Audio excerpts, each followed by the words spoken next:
What up, y'all? Thanks for always watching. Please hit the like and subscribe button. A lot of y'all leave comments, which are dope, and I appreciate that. Just go back, double back, hit that like and subscribe so the algorithms can, send this out to everybody else that's into what we into. Peace. What up, y'all? Welcome to another episode of What Words Are Worth. And today I got the MC's MC on the show. That person that when you hear the lyrics, hear the flow, the cadences, you get bars that make you think about what's going on in life. It's always a gem or a jewel in there to make you be like, all right, let me think about that. He's also rhymed with some of your favorite MCs. And also when you rhyme with him, you know that the song's gonna be fire and make you take up your bars a little bit higher. Welcome to the show, Dynas305. Let's go. What's up, my brother? Peace, brother. How you doing? What's up, words? What's up, world? Oh man, I'm good, man. It's a nice day. Yeah, so I'm glad that I saw you had commented on something, and then I was like, man, I'm glad this brother did that because you're one of the people I love to talk to about this bars, rapping, doing music. And because it's so much music nowadays and things going on that we can't even keep up with our own music as friends. It's true. That is very true. You You ain't know, lying, brother. You ain't lying. There's a lot it's of too music much. out there, bro. It's a It's a lot of it. lot. It's a Yeah. lot of us. It's a lot of music, and moments like these allow me to be able to go. Yo, let me go back and see what you've been dropping. So I was able to check out the Dirty EP. Nice. I'm able to go check some things out, which is dope to kind of go with these questions that I have, and you can answer some of these questions that kind of give some insight on what you do and what you've been Sure. doing it for a long time though at a high level. So I Yeah. appreciate the time. I appreciate Yeah. the time. Nah, I definitely appreciate your time, words. You're definitely one of those pillars, in the community when it comes to lyricism. Thank Everybody appreciates a Wordsworth for the verse. thank So you, man. yeah, man, definitely appreciate it. So let's get with the origin of the name. Where did that start from, stem from? Oh man, you taking me way back. Okay. It's funny because when I first started, I wasn't a rapper at first. I was a DJ. And I read a book called The Destruction of Black Civilization, Chancellor Williams.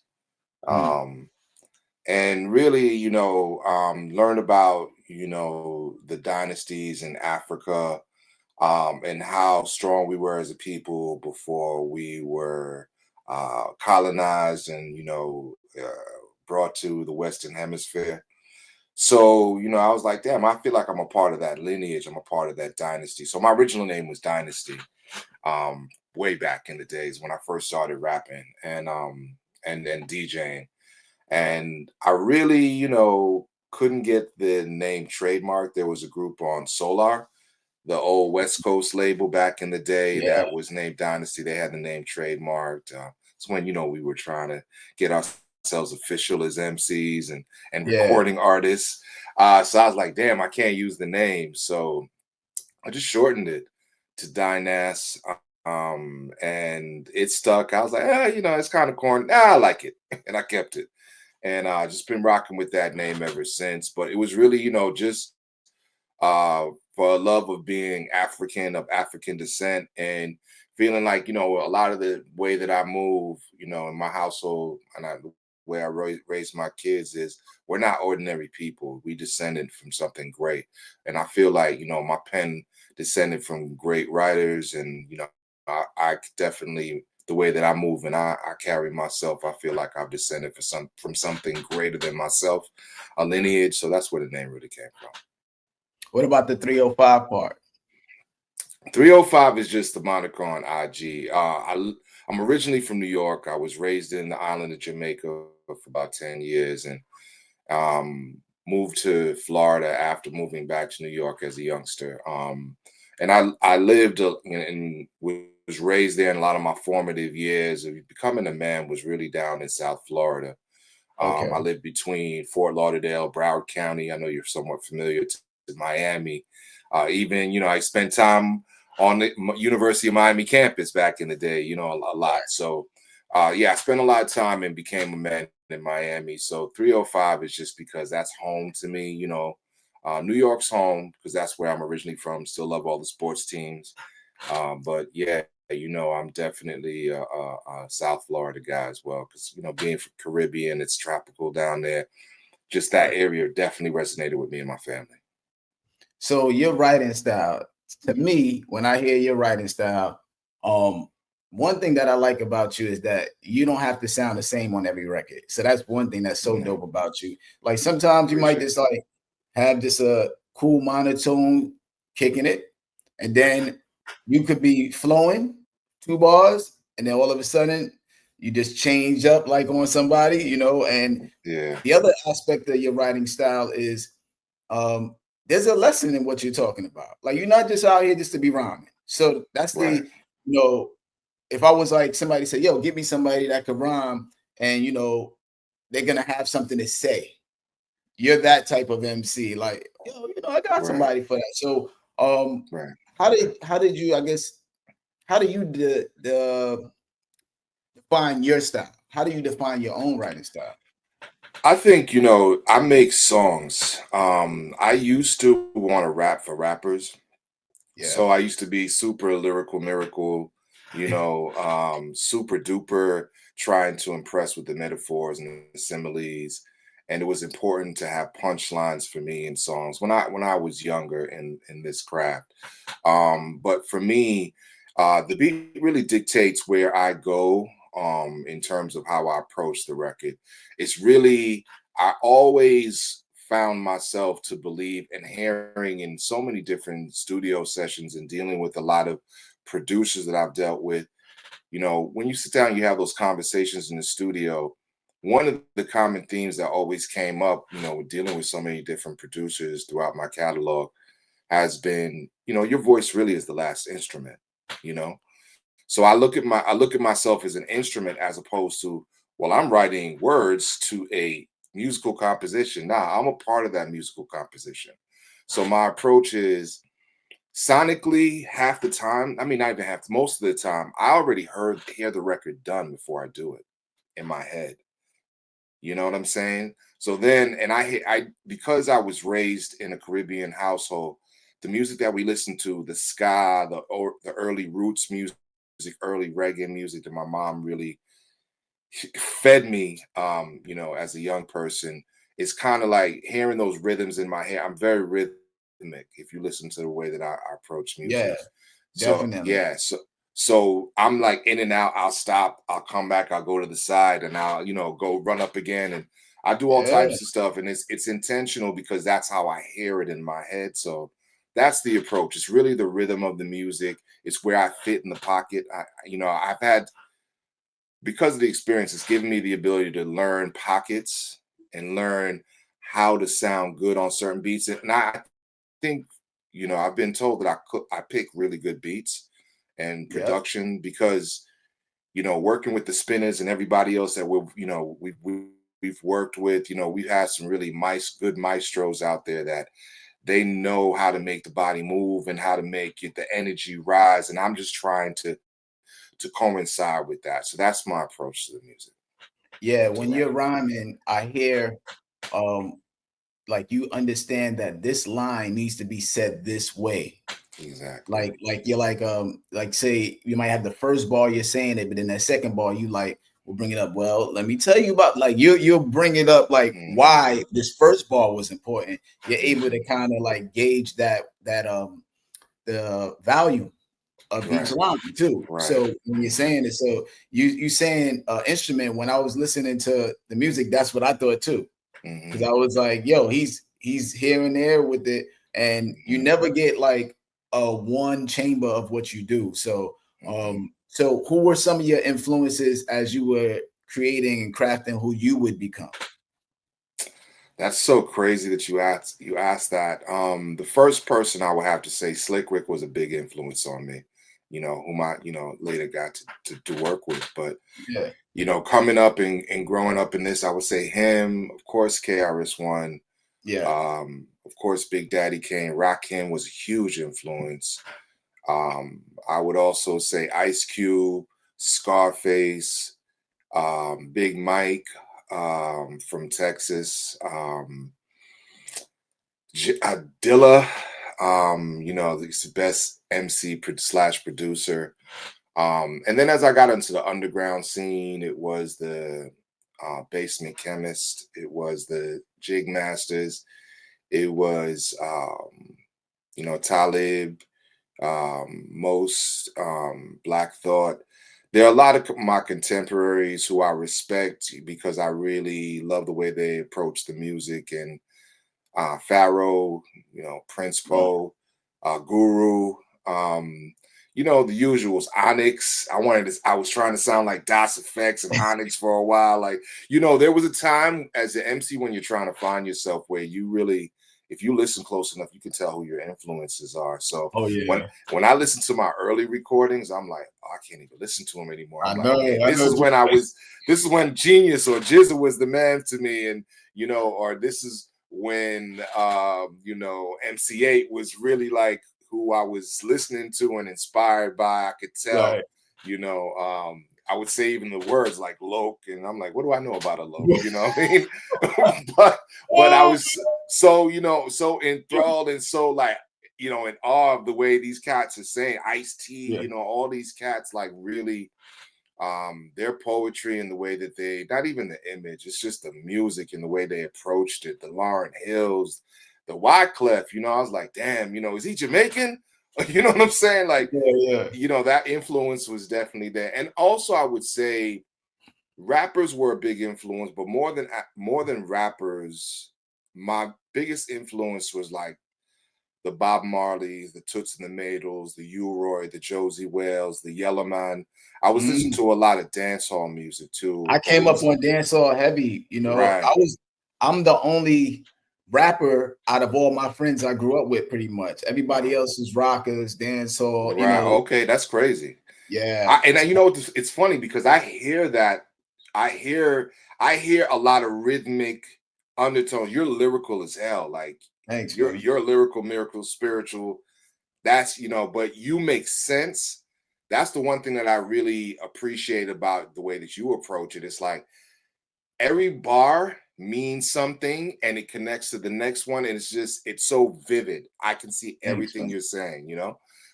But those artists that I'm naming, like the Marvin Gayes, the Curtis Mayfield, excuse me, the Bob Marleys, like I said, you Yeah. know, those guys, you see exactly what they're saying, and that influenced me even more so than some of the rappers that I mentioned, you know. Yeah, it's funny you say that. So me and you, we probably have the same age, is not the same age. So Hmm.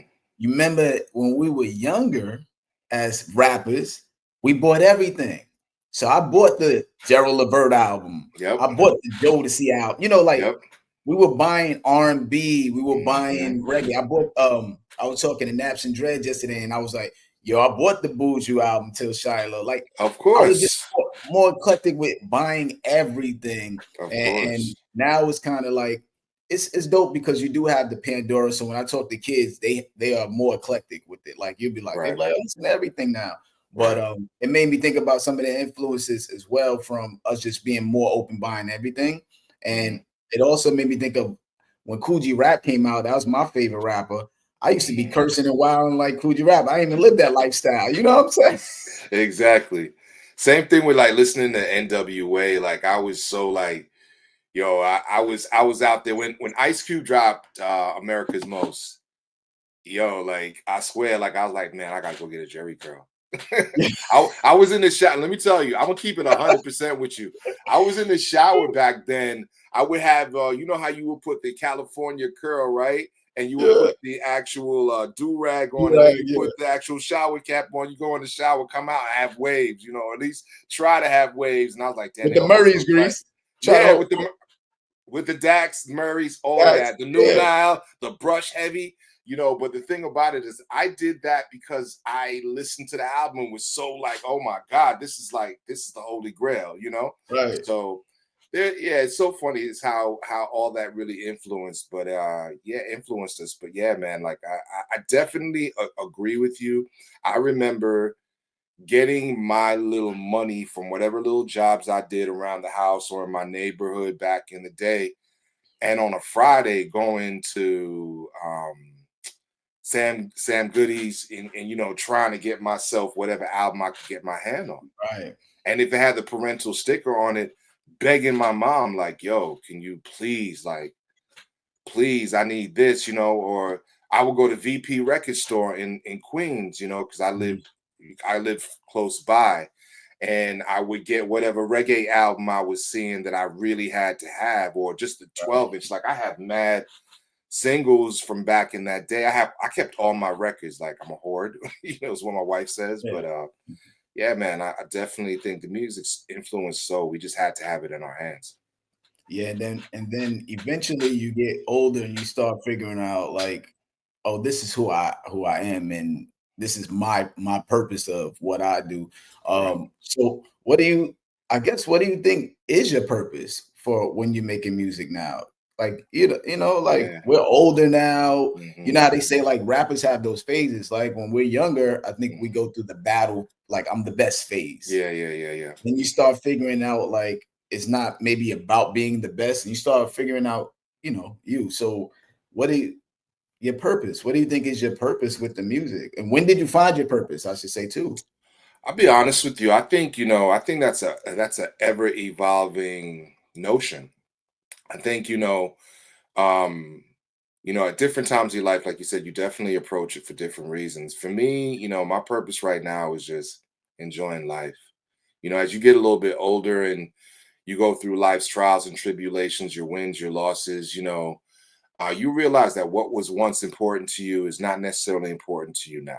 So, Man. what's important to me now is just enjoying the time that I spend, outside of my family, which that's my favorite time. But Yeah. when I'm not with the family, it's really about, finding like-minded creatives that enjoy the process. Because I really enjoy the process more than even releasing music, to be quite Yeah. honest with you. Yeah. I don't have it down to a science. My last couple of releases have been like my first foray into releasing music on my own. So I'm kind of late to the party in that regard because, I had labels or people that wanted to put out my music and, what was our thing? Like, damn, we got to get signed or we got to have somebody like, invest in us. Oh, you're going to give me $3 for my record? Like, okay, take it. Like we were so gullible back then because we thought that was the end all be all. That now it's just about enjoying the process. I still go to the studio most of the time. I'm starting to record at the crib now. I'm starting to get into that. Okay. But before it's like, I take myself to the studio, I pay my little hard-earned money and do my time and record. And just that time in the studio, I enjoy the most. I enjoy the writing and the recording of it. So right now it's just about enjoying myself. That's my purpose right now is I'm not here to really enlighten people. If that happens, cool. If you're Okay. enlightened, great. If you feel what it is I'm saying, that's what I hope to gain, that you're interested in what I'm doing, that it makes you maybe think about something I may have said, or maybe you can, correlate what I'm giving to you to your life. And it has. I've had people tell me, hey, this song or that song really resonated with Definitely. me. Yeah, Definitely. I was listening today and just like, man, he's saying, and then remember you earlier, you was talking about the metaphors and punchlines, and you still have them in there, yeah, weaved in there with the lessons. So it's like you right, figured out, okay, I can still do that, but in this right. manner. So I don't have to overdo it. I don't have you to don't have to overdo it. overdo it. Like, yeah, you were able to put it into these stories and still be able to do it that way. So yeah, Exactly. but yeah, if your purpose, when I'm listening from a fan's perspective, is definitely that enlightenment is there for sure. From me listening, I'm listening and going like, word. I'm doing that. When I'm listening to you, I'm going, word. And Yeah. that's pretty much what we want, I would say, Hmm. as an artist or anybody that's kind of I sharing agree. your art. You kind of want people to kind of at least be able to kind of stamp your thoughts. Yeah, of course. I agree. Mhm. You definitely want them to ride along and to be able to get it. I'm not here necessarily to teach because I think that there's something to be said when that's not your intention, but it leads to that. I think that's the best part.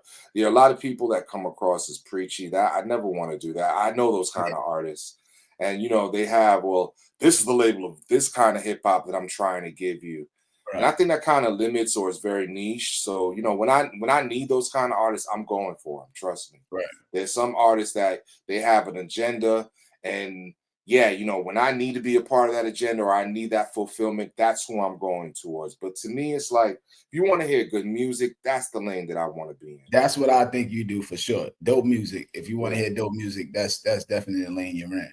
So when you're Appreciate it. crafting, are you still paper and pen, or you in Mhm. the computer, phone, or in your head? Because some people write in their head. Where we at with it? I think, it starts definitely in your head, but I use my phone now. I used to do paper and pen. I'm just looking over. I have like two carrying cases of like, composition books of rhymes that I have like a lot of books. I've wasted a lot of ink. But now it's just on the phone. And it kind of has changed my approach to the music because when you're writing in a notebook, you're writing past the margin, you're writing on the side. So I used to have run-on sentences, and I used to rhyme like that. It would be just a lot of words, a lot of it's just a lot, a mass of just speaking a lot and just saying a lot of lyrics that rhymed. Now it's more intentional because of the fact that I'm typing and I'm seeing as I'm typing. It's a lot clearer. Sometimes my writing gets a little crazy. I have a funny story about that real quick though.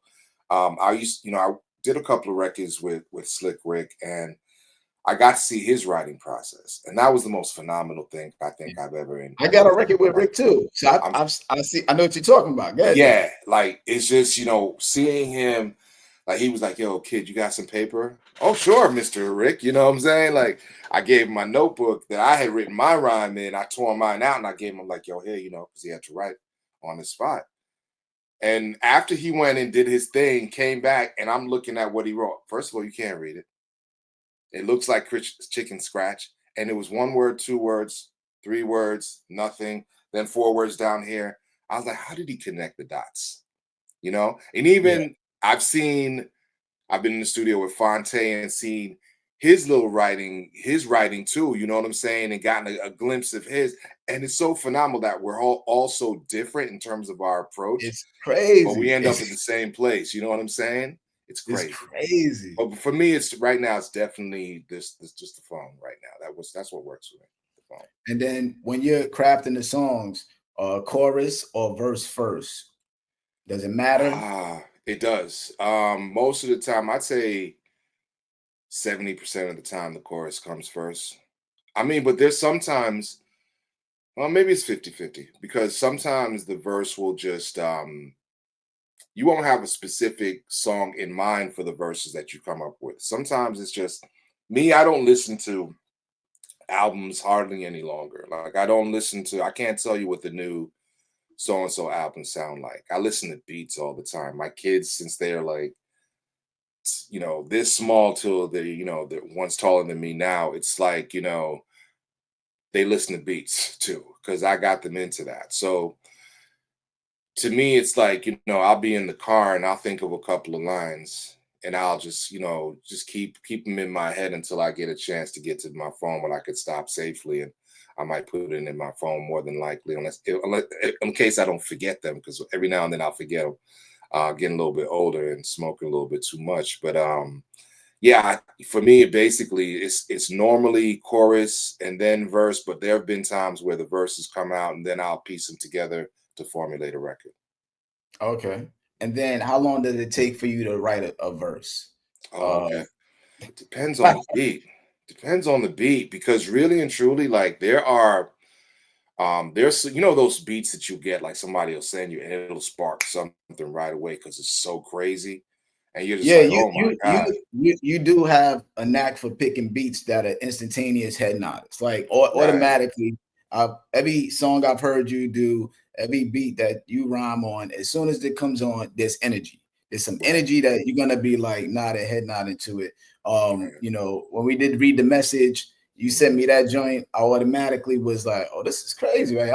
Like I already know if you're asking to get on a song, it's like, oh, I already know this gonna be fire, Right. So Appreciate that. you Yeah, know, so I've been blessed, man. Like the people that I've been able to work with has been like, you know what I'm saying? Like they're all so talented, man. These brothers are, thank God for them, because I don't know what I would be rhyming on, but the truth of the matter is, like, yeah, if the beat is, if it touches you to a degree where it evokes emotion, you're able to write the verse pretty quick. There's some songs where a cat will want you to get on something that he maybe does. Like, I get the same request as well, and it's like, I'm not really feeling this, but because this is my man, I'll do it for him. Those take a little bit longer, but generally speaking, I can write pretty quick. And I also like the opportunity to go in the studio with some of my peers and just write on the spot. I enjoy doing that as well, because that challenge of making something out of nothing within that session is really that pressure. Like, there's something to it. It gives you an edge. It gives you that energy. So depending on the circumstance will dictate how quickly I'm able to write. If I'm in the studio, yeah, within 20, 30 minutes, I'll have a verse done. You know what I'm saying? And if not, sometimes it'll take a week. There's certain songs. I tell this story, and I've told it before. Well, the first song that I did with Rick in the studio, I did a verse. I couldn't say it in front of him. I was there, like, I'm the man. Like, I set up this elaborate, nice session for him to work out of, nice spot and whatnot. And I was fumbling. I was like Saquon in his rookie year. I was fumbling the ball. Like, I just couldn't get it together. And, he dropped his, he left, and he's like, yo, I'll be back, in a few months, back, for another show. We'll get All right. back together. And I was like, all right, cool. And it took me like 3 months to write the verse for the song that I did. It's a song called Who You that we put out some time ago. So it just took a while because I was so nervous working with him. So that was more of a mental thing because he was my idol. But Yeah. outside of that, I'm pretty quick. Yeah. I was thinking, when I came up with this question, I wrote it because of knowing what it's like with the time frame with writing. Like, the not the aspect of like how long it may take to write a rhyme, but more so what's the situation for the time to write the rhyme. Yeah, Right. exactly. So like sometimes you got that day, sometimes you got that month, sometimes you don't got that day or month. You got it, I need it right now. And I always felt it to be, or found it to be interesting to hear everybody's process on this, because I kind of wanted to see, have you ever maybe like turned down something because of a deadline? Yeah, I have. I've had. I mean, to my dismay, there have been opportunities, especially when I was touring and going overseas. There were Mhm. opportunities where I would you'd be in a town for 6 hours, and you just got off stage and somebody's offering you whatever sum of money to come to the studio right there and drop something, and it's like, damn, I can't really do it. I really need to get some rest, or I need to go to the next stop, or I just can't do this right now. And there's been a couple of situations where I'm like, damn, that producer crew blew up. Damn, I should have done the record, but all money's not good money, and you have to really feel it in your spirit. There have been people that I've turned down for verses, um, and yeah, I wish I would have done those records at a later date, but you just didn't have Yeah. the time, or the vibe wasn't right at that particular moment because you had other things on your brain. But it is what it is. That's part of the Yeah. game, right? It's part of the game. Yeah, yeah, and that's why I bring it up, because I think us answering this question will help others that get in these situations. So, Hmm. the way I look at it, like, let's say me and you, we had stayed up being in the studio all night. Dudes is like, yeah, man. And next thing you know, it's 9 in the morning. Coca-Cola saying they need a drink by 12. Oh yeah. We ain't gonna care about. You get what I'm saying? We I mean, probably would I'm be. I'm in a situation now like that where, You, with the yeah, whole sync stuff, and working on those situations, and it's like, hurry up and wait. Like, they're like, yo, you gotta get these 20 songs done so I can present them. And then you're waiting yeah, for months to get responses. And okay, well, that one record may have gone through, which is a good thing, but it's like, it's part of the game, you know, like you have to prioritize what works for you and what you're comfortable with doing. And I've been blessed to be able to have some type of discernment. So I normally get myself into good situations. Right. But then there'll be cats that, you know, may not be known, and they don't have any kind of real following, but you really feel their vibe, you feel their energy, and you're like, yeah, it's not necessarily a good paying opportunity. It may not be any pay at all, but I dig this person and I Oh, for vibe sure. with them. So Oh, you'll make a priority and like, okay, what do you need? You need in a week? All right, I got you. And you'll get it done. You know what I mean? So oh it's yeah, kind of for like, you sure. know, depending on the situation. Yeah. Yeah, yeah. So I think, you know, I think this conversation is needed because there's so many of us that are in time sensitive situations and trying to say, well, I usually take this long to write, but ABC needs this by tomorrow. I'm going to turn it Exactly. down because, you know, so I Mhm. think it's, you know, this helps a lot of us with that. So as far as the atmosphere when you're writing, is it a morning time, nighttime thing? You need the lights dim, a lot of people in the studio, you know, people Um, smoking weed, drinks, you know how that goes for some people. yeah, of course, of course. I rather write alone. But if I'm in the studio, it's a competitive thing. Yeah, I want you right there next to me. You know what I mean? And I want to hear what you got. All right, cool. Hold on. You know what I'm saying? Because it's like, to be honest with you, now moving to Atlanta, one of the greatest accomplishments. You know, Miami is fun, and the scene down there with the rappers is really dope, and it's really growing. And I'm so happy to see what's happening down there in the South Right. Florida community. But in Atlanta, yo, everybody's sharp with it. So it's like, Oh and there's so yeah. many like-minded individuals that I'm running into. There's a crew called First Saturday that I'm a part of with John Robinson and Jay Live and Super and my man Pocket and Right. Bamboo and all these people that I'm working with. And being around them, you know, when I get the opportunity to record with them, it's like, all right, I'm gonna go finish my verse. Same thing with the alumni with Kill Yeah. Ripken and Jock Freedom. Like, you know, Kill and I are like, I did my verse in 3 minutes, which and then they were looking back at me like, what's up? And I'm like, okay, my shit done now too. Like, I don't know if I could curse, but my Yeah. stuff's done now too. What you got now? You know, so it's really the competitive nature comes out. But normally I'm writing by myself. Okay. I write at home. I do write in the morning a lot. But I'll also write late night. I try because, you know, as I get older, I'm not trying to stay up till 3, 4 in the morning. I used to do that. Yeah. I used to be burning it down 3, 4 in the morning. I'm writing. You know, and when I have a deadline, like I've had some deadlines in the past few months with some sync stuff where I had to get stuff turned around in a mass amount of music. So I Yep. was like, I did a couple of all nighters for that. But generally speaking, it's in the morning and I'm by myself. And then as far as, do you have a stash of rhymes just like sitting in your phone, or everything is, you know, freshly made? Freshly made. I don't I don't really write. I used to write rhymes every day. Um, I You just remember don't. we used to have rhymes. Of Remember course, you of used to course, have, because you of didn't know if course. you're gonna be on the radio freestyling. It was a lot of, you were your own promo person. Exactly. And So your you call had and your business card were your rhymes. You know what I'm saying? Real right. talk. So being able to perform them on the spot was really important. You know, it is still important, but it's not as much. I mean, being in where I am now and living the type of life that I'm living, Yeah. it's really important for me to concentrate on the music that's directly in front of me and make sure that I'm putting out quality stuff. So I will, you know, I have a plethora of beats. Like, you know, a lot of producers will probably cuss me out because I haven't recorded X, Y, and Z to who and whose beat, but I'll leave it at that. I'm guilty of that a lot. A lot of my friends, you know, they call me out on that. But I will like when I'm saying, okay, I'm in this mode. Like the next one of the projects I'm working on is another project with Illustrate. You talked about the Dirty EP.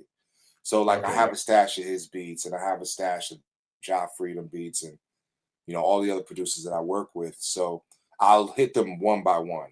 You know what I'm saying? So Right. I'll only write to that section. And I'm like I have a record I'm working on specifically with Job Freedom, my next album with him. Um, and I'm so itching to get to that set of records, but I know that I'm in this chamber now, so I gotta like hold off. Every now and then I play the beats to keep me fresh with them. I jot Right. down a few ideas, but I won't write any complete thoughts. I'll continue on the journey of where I am right now. So that's what I've been doing. It's been working out. So I've been a lot more active in 25 in terms of writing than I think I've ever been in the last like 10 years. I'm really starting to get into a flow again of writing. So this is such an appropriate podcast for me to be a part of with you because I'm really in that mode right now, doing a lot more writing. So it's helping. And do you think that's because of you're recognizing your business? You know, like we are our own business kind of. So are you, Yeah. is it because you're recognizing the the way we used to worry about, getting a meeting, then people not showing up for the meetings getting canceled Hmm. on us. We were so Hmm. dependent upon this gatekeeper Hmm. mentality I that agree. it was. And now today it's just more so give and go. I'm just knock these out, give and go. Is that made you Yeah. more prolific, like having to kind of like switch your mindset a little bit? Oh, for sure. Like, before we were, well, it's twofold. Part of it is that, which is, you were trying to maintain um these meetings and you were trying to rhyme for a particular cause, label, situation. So yeah, I mean, I would definitely spend a lot of time there. But I think, where it is now for me is just having the ability to express myself and having to lean on myself to put the music out. There's really no barriers now. There's the way the young people have showed us, you know, put out anything at any time because everybody's consuming music, at buffet style now. It's not Yeah, like I couldn't wait till the Coogee Rap 456 album came out. Like I couldn't wait. You know what I'm saying? When I got a little glimpse of it, my man had it. I tried to take his. You know what I'm saying? Almost got into a fight and had to go get my own. Like it's just, now because the way the music is consumed, if you're going to be a part of this culture from a rhyming standpoint, you have to continually, at least for me, I think people have waited a long time for me to put out music because I was always of the edict that, you know what, I got to live life to write about it. So yeah, I have to take time. So I would do one record every so many years. And plus, music wasn't my only source of income. It wasn't all that I was doing. You know what I'm saying? right, I've always had a corporate situation. I've always, owned properties and was on some grown man stuff. So, right, basically because music is limited in terms of what it returned to me, and this is just me. Everybody's different, But yeah, for me, there was a time where I was just doing music for like around 7 to 8 years as an adult, and it was successful at first. I was traveling, I was doing all these things, and I was doing shows, and I was writing rhymes for other people. I was helping, with projects, and you make a nice little income, but you get to the point where it's like, all right, I gotta focus on real life. yeah, Because of the course, return just wasn't there. So in terms of staying abreast of doing music and getting on a timeline or a schedule, I did that because it needed that. Now it's like, man, you mean I could just go in and record at any time and I can upload it to here and you guys have right. it? Yeah, I'm going to do that. So I think right now it's a little bit more casual for me and it feels more comfortable. So there it is. And then when you're saying the verse, you know, I know I came up in the vibe of nah, do that over. It was a lot of do that. Nah, you could do that straight through, man, straight through. Like, and then now that I record myself a lot of times now, so like I have that, the time if I want to take forever on the verse, I take it. If I want to punch in, I punch in. But like coming up, it was almost like you had to do that in some studio sessions, I would say. How do you what do you live by? The straight through or you don't mind with Oh, the punching in? um, I'm gonna say what Fonte told me once. Fonte made a joke. We were in the studio. I recorded like maybe 6 records in 24 hours with Night one time, and one of the last records I did was a record I did with him and Pooh. I was so tired that I couldn't get through the whole verse, and I had just written the verse. These are all verses that I wrote within. Let's put it like a 30-hour. I wrote like 6 songs in 30 hours. Like you talking about having to write on the spot, like I did that on a trip to North Carolina, like, many years ago when I did work with them. And I had to punch. So he called me the punch jobby MC. And it was like, I was so mad he said it, but all these years I laughed my ass off because it was funny as hell, and it's Yeah, true. yeah. So in terms of punching, yeah, I punch, man. Like when I used to record a 2-inch tape. You know them days. Oh yeah. Okay. There ain't no punching, No. So yeah, I mean, we grew up in an era where, yeah, I had to, like, I was saying 36 bar verses and getting all the way through them and having that energy and that veracity, that young man. I gotta make it. I want to be the best MC I can be. I want to get signed. I'm the man. I want to show how dope I am. Now it's like, man, punch that thing, bro. You know what I'm saying? Like, who Ain't nobody cares? can able to tell, right? Yeah, like nobody can tell. That's the thing. And I've gone back in. I've even been so meticulous where, I'll go back in and I sit with the engineer. I don't produce like my producers buddies do, but I produce in the studio. So Right. basically, I'll sit there and like, okay, can we just play the solo on that? All right, let's take this word, put a little gain on it. Let's stretch it out. I'm producing from that standpoint. Right. And yeah, I piece it together sometimes. And sometimes, rather than doing a full 16, I might do every other line if I'm trying to do a response to it, if I want a particular Right. type of energy. So to me now it's about making records as opposed to like, let's perform the record. It's about, let's make the record and then we can perform it afterwards the way we want to. So yeah, I do a lot Yeah, of like punching. Cassidy, when you listen to Cassidy rhyme, he does that. One line empty, one line empty, and you can hear how he comes back You can with the hear other. it. I You can could hear hear, it with T.I. I could hear with there's a few MCs that I hear it. yeah, And there's some guys that I'm like, nah, they didn't punch this. This is pure energy, like straight yeah, through. Until straight you can through. hear it. You definitely can hear it on some records. And then what's the revision process for you?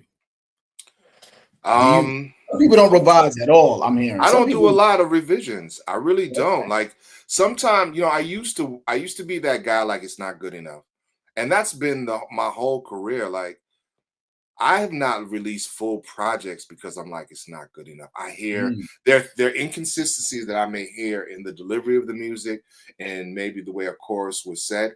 And I won't drop a whole project. And I've lost some friendships over doing stuff like that because I was overly critical. So in terms of where I am now, it's like, I said earlier in the conversation, I used to rap for rappers.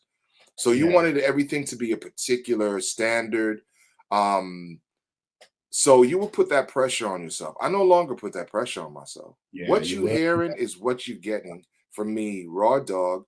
And basically, if you feeling it, cool. And if you're not, cool. I'm still being me. I'm still doing what I'm doing. And as long as I think it sounds good enough. And there are times I still listen to my music. I'm like, oh, I could have said this, a little bit different, so you definitely judge yourself, and I'm still there with that, but I don't take it to a point where I do a lot of revisions any longer. I used to, but not anymore. So being that Slick Rick is your favorite MC, he's the master with the art of storytelling. Hmm. How important is it for you to make sure that you're putting together this verse that it leads to something like it's chronological or it's logical and it Hmm. has some meaning that it can, something that somebody can actually follow along and relate to. It's important. I think it's important more or less to be able to paint a picture, and from the pictures, the story unfolds.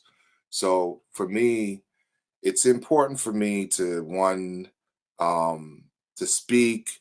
I don't do the whole fantasy rap thing. That's not my thing.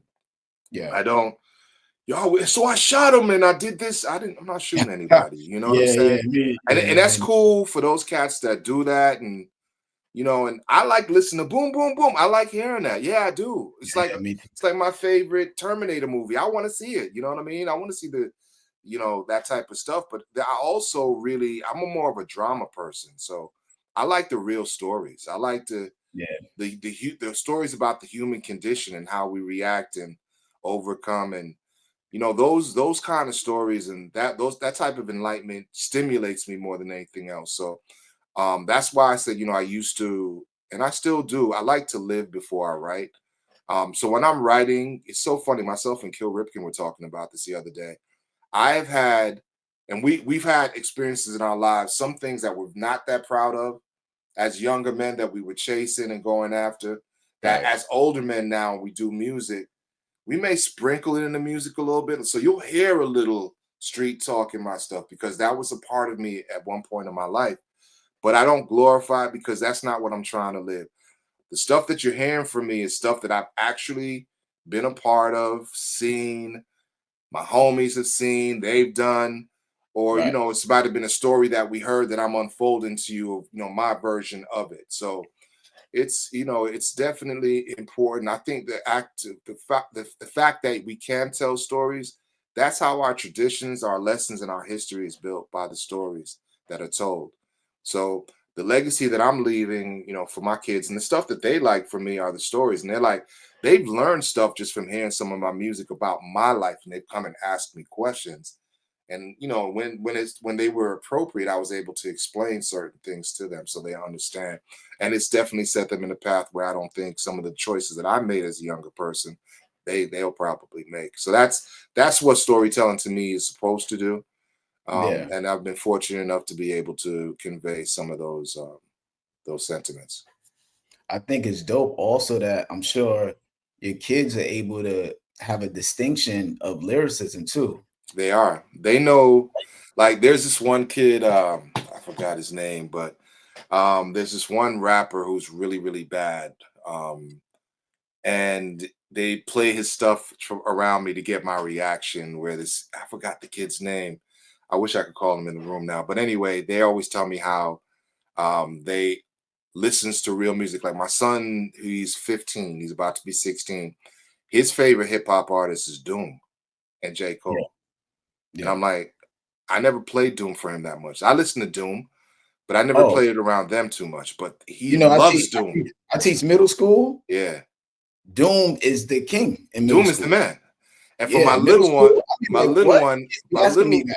my little one is Eminem and Easy E. Those are his two favorite rappers. My little Yeah. 11-year-old, my Cairo, he's like, definitely, can we play this Eminem?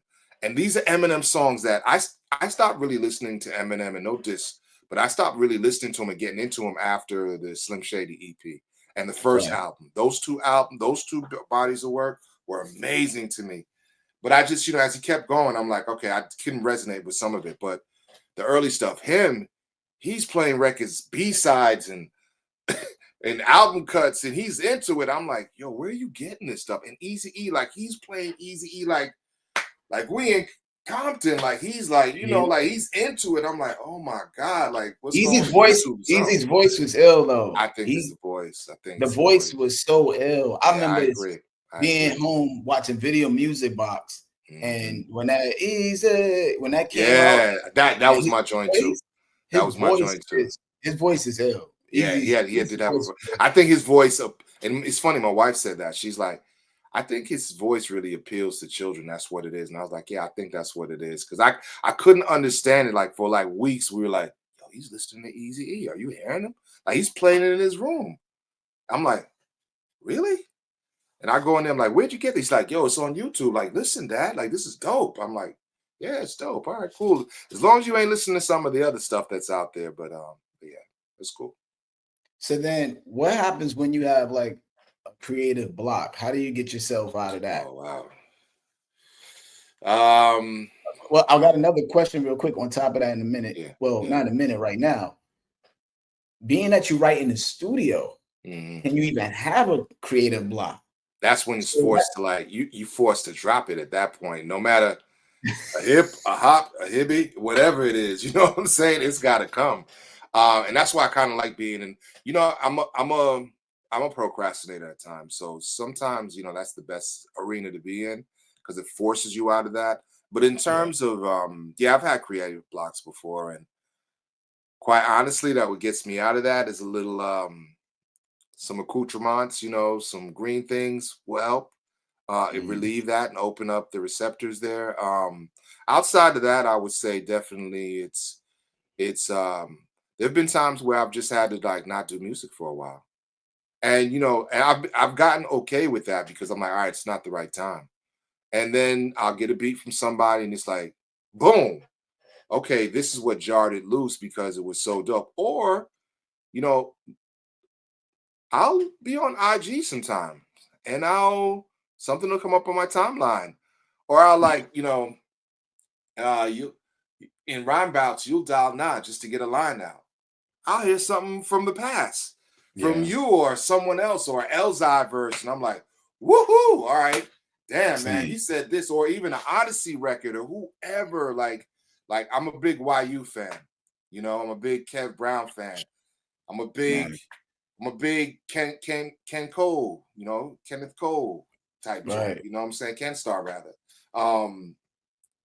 And those listening to those guys or whoever will open me up. Or sometimes it's like, yo, I've had writer's block last year and I'll just turn on something I recorded with Kill Rick and listen to one of his verses and be like, okay, I'm good to go now. So it's the inspiration that I have around me, and the fact that I like to, to listen to different things to jar it loose. I also would I'll even listen to like neo soul just to ease out, relax. And I like some of their music so much. Like I'm a big Anderson .Paak fan. Yeah, and Lucky Day, I think his name is, and some of the other guys. And just listening to their melodies and stuff like that, and it'll jar like a chorus to my mind, and then I'll write behind the chorus, and it'll open things up. So I'll find inspiration from a lot of different ways to stop the block. But I have had some serious. I've had one time where I was despondent about the business of music, and that'll block me a lot as well. I ain't gonna lie, where I'm just like, I'm not doing this anymore. You know what I'm saying? I'm not getting the return that I want. So like, why am I even wasting my time? And that'll put me into a little funk every now and then. That's happened in the past, but then you'll hear something crazy and it's like, all right, I'm right back at it. Yeah, I was watching a Vlad interview with Lord Jamal yesterday, and he brought up how he was reading Rick Rubin's book, and Rick Rubin had a quote that just put out your music and put out the art, because you really don't have control on how people receive it. You may think you can, we do all these rollouts and videos, we can help bolster it, but there's no real telling. You put a project out. What I think is so dope about now, watching a lot of artists that's dope now, especially like I'm a fan of Conway and the Ransoms, and they just keep going. They're dope. They're dope. They just drop. They drop. Benny, they just drop. Like I turn on, I'm like, oh, it's another project. And they just put out music. And I think you kind of just got to do that and just kind of get out of your own way with it. We go. I don't know. Maybe it's the age group we're in, Words, but I go back and forth with my crew. Like, all right, how are we scheduling these releases? Because I think on the last release with Callaloo and Collars, we did the waterfall theory. Where you drop single, and then you eventually do the album. And it just took so long. It took like a year for us to put out that album. And I'm like, in the meantime, I have artist friends, like one of the cats in Miami I'm cool with, the cat named Money Mowgli, and another guy named Shotty, that they're on the Callaloo and Collars album as well. They're dropping like albums every other month. And I'm like, I love what they're doing. I want to do it too. And I'm like, everybody around me, like, just chill, just do it this way. So it's kind of like I'm caught in between. I don't know what works and what doesn't work at this point. That's what I'm saying. It's new. It's just new territory that I'm learning day by day. I feel like, I feel how you feel. I feel, before the Stu Bangers project, dope project, by the way. I put that out. Thank you. I put that out, and I was just kind of with that mindset of, I need to do this, need to do that. Working with Stu Bangers, I'll tell everybody this. This was the best person I've worked with on the basis of thought process with it. Like, if you follow him, he's mega prolific. Like, he has so many albums with so many people, and I've learned that from working with him. It was like we did, I think, maybe 13 records, and and then he was like, how many we got? All right, cool. Let's just put it out. And that's it.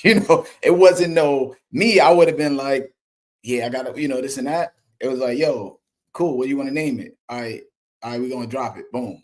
And then I just took care of like, okay, let me go get the videos and all that stuff Yeah, done. yeah, yeah, But yeah, like yeah, the yeah. process of this whole big drawn out thing, right? So then we dropped that, and then after we dropped that, he was like, "Yo, how long it take to do the next album?" I was like, Yeah. "Give me a few months."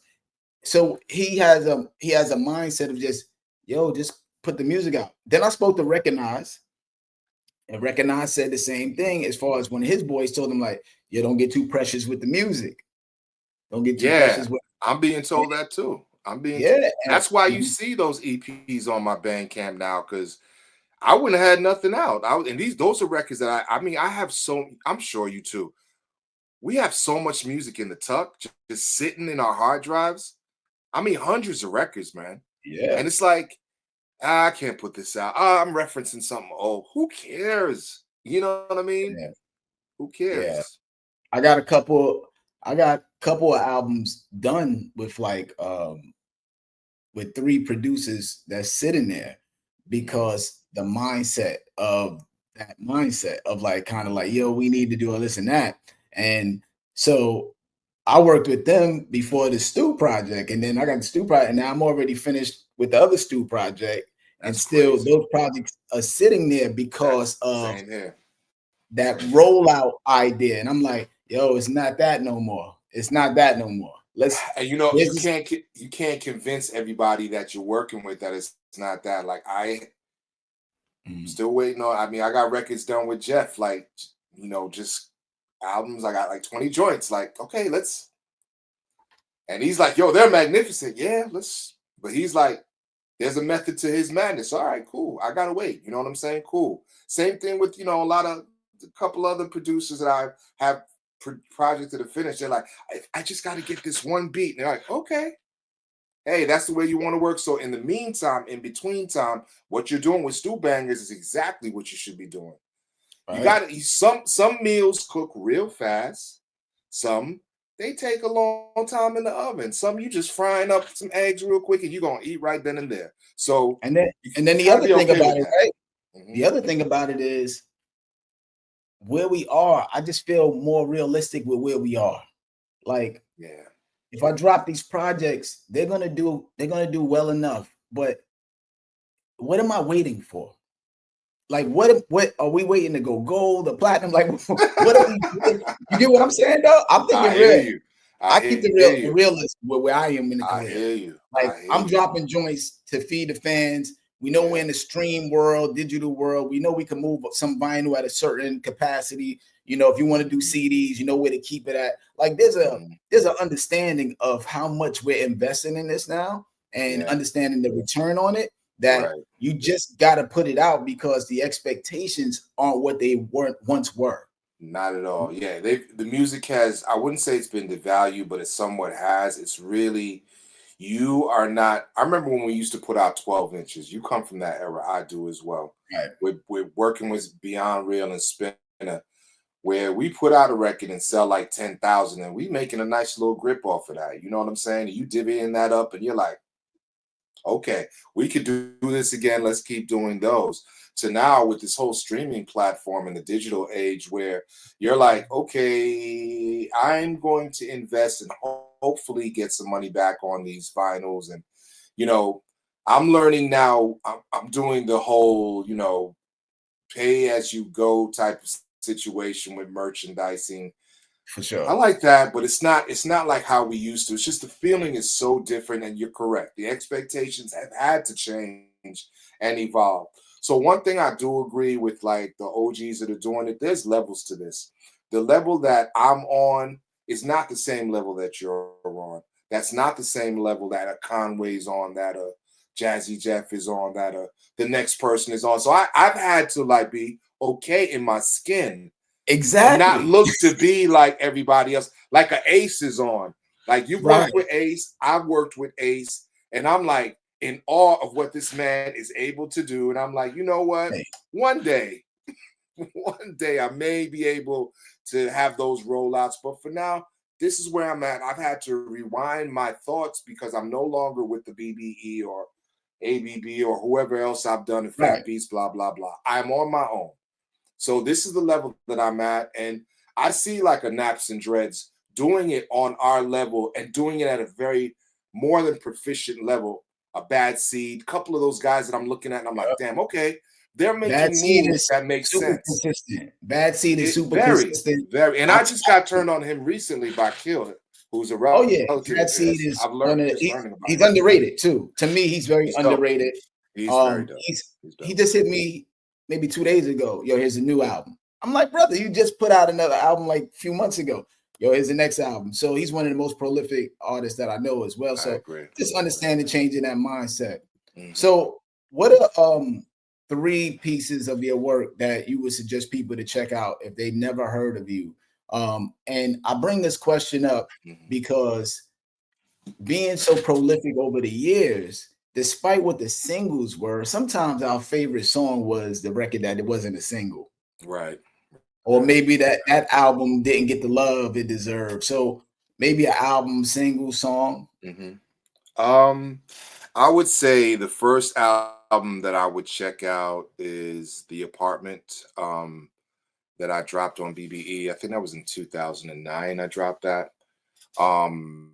And that had production from Jay Dilla, from Jazzy Jeff, Illmind, S1, and Phases, Spinner, Man. Ninth, Crisis. I know I'm forgetting Illustrate. There's quite a few people on that album. Ty's on that album, Ty Phoenix. Bunch of other rappers are on that album. I would definitely say that's the one. Tony Galvin, my man Tony Galvin. The second album that I would share, and that's The Apartment. The second Okay. album would be Big and Tall. It's a record I did with my man, the late great Tony Galvin, passed away a few years ago. That has the Who You record with Slick Rick on it. Jazzy Jeff did stuff on the.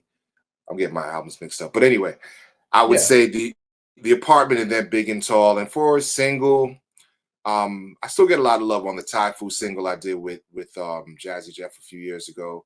A record that I did with Illustrate called The Feeling gets a lot of love. I would say check those out. Yeah, and right now, what I'm working on that I think is really dope, besides my solo project, is really the alumni records that I've been doing with Kill, Ripken, and with Ja. Ja's And I doing like, most of the I like how you production. spell alumni. I like how you Yeah, spell alumni. that It's was dope. intentional because we're both originally from New York. We're transplants elsewhere now. Me being in Atlanta, he's in Charlotte.